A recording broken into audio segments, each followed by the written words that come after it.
You see, the tactic of subversion is similar to the martial art, the Japanese martial art. If a heavier person wants to strike me in the face, it would be very naive and counterproductive to stop his blow.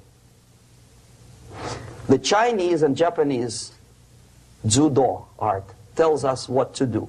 First to avoid the strike, then to grab the fist and continue his movement in the direction where it was before, right? Until the enemy crashes in the wall. You see? So, what happens here? The target country, if it's a free democratic society, there are many different movements within the society.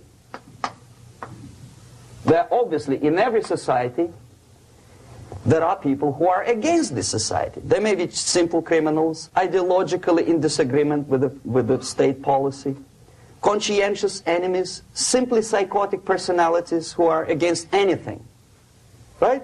And finally, there are a small group of agents of a foreign nation, bought, subverted, recruited, right? The moment all these movements will be directed in one direction, right? This is the time to catch that movement and to continue it until the movement forces the whole society into collapse, into crisis, right? So that's exactly the martial art tactic. We don't stop an enemy. We let him go. We help him to go in the direction we want them to go. Okay? So, on the stage of demoralization, obviously there are tendencies in each society, in each country, which are going to opposite direction from the basic moral values and principles. To take advantage of these movements, to capitalize on them, is the main purpose of the originator of subversion. So we have religion, we have education, we have social life, we have power structure, we have labor relations, unions, and finally we have law and order. 1, 2, 3, 4, 5, 6. Okay? These are the areas of application of subversion. What it means exactly? In case of religion, destroy it, ridicule it, replace it, accept it, respected religious organizations with fake organizations. Distract people's attention from the real faith and attract them to various different faiths. Education. Distract them from learning something which is constructive, pragmatic, efficient. Instead of mathematics, physics, foreign languages, chemistry, teach them history of urban warfare, natural food, home economy, social life.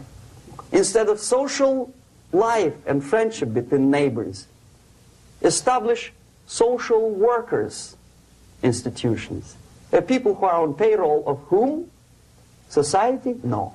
Bureaucracy. The main concern of social workers is not your family, not you, not social relations between groups of people. The main concern is to get the paycheck from the government. Power structure. Okay.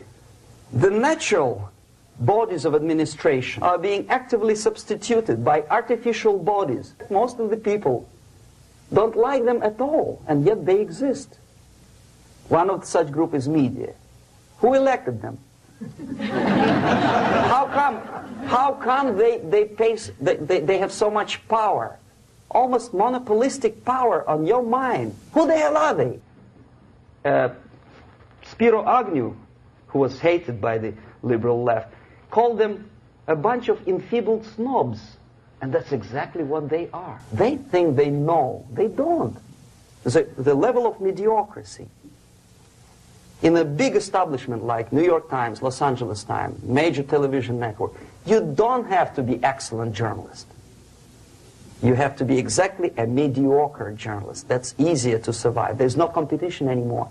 You have your good, nice income, $100,000 a year. That's it. Whether you are better or worse doesn't really matter anymore. As soon as you are smiling to the camera and do your job.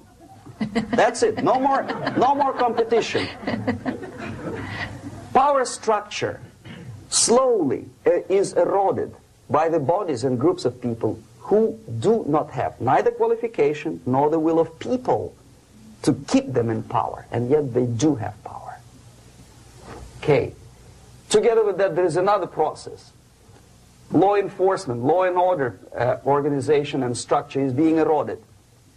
For the last 20, 25 years, if you see old movies and new movies, you can see that in new movies, a policeman, an officer of the United States Army looks dumb, angry, psychotic, paranoid. A criminal looks nice, kind of, well, he smokes hash and shoots the whatever drug, but basically he's a nice human being. He's creative. And he's unproductive only because society oppresses him. Whereby a general of Pentagon is always, by definition, a dumb, a war maniac. A policeman is a pig, rude policeman. He abuses his power. You know? A generalization like that. The hatred, the mistrust to the people who are supposed to protect you and enforce law and order. Moral relativity, a slow substitution of basic moral principles, whereby a criminal is not a criminal actually. He's a defendant, even if his guilt is proven. Okay, labor relations, the classical Marxist-Leninist theory of natural exchange of goods. Person A has 5 sacks of grain and person B has 5 pairs of shoes.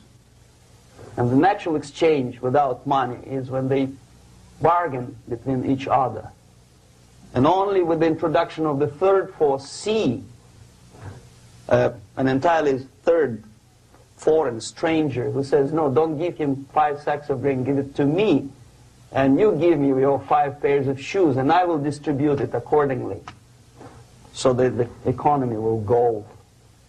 This is the death of natural exchange, death of natural bargaining. What is the motivation for strike? Improving of a workers' condition? No, obviously it's not. Then what is it? Ideology.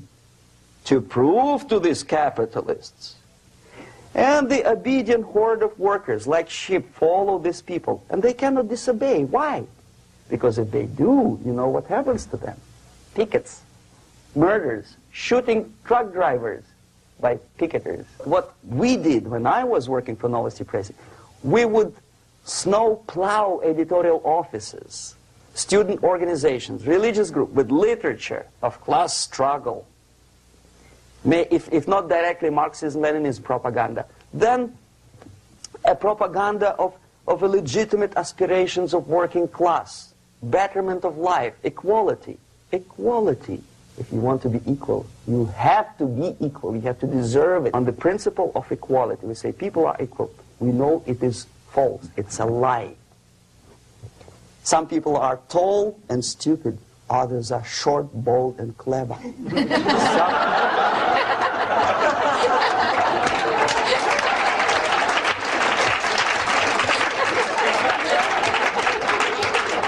If we make them equal by force,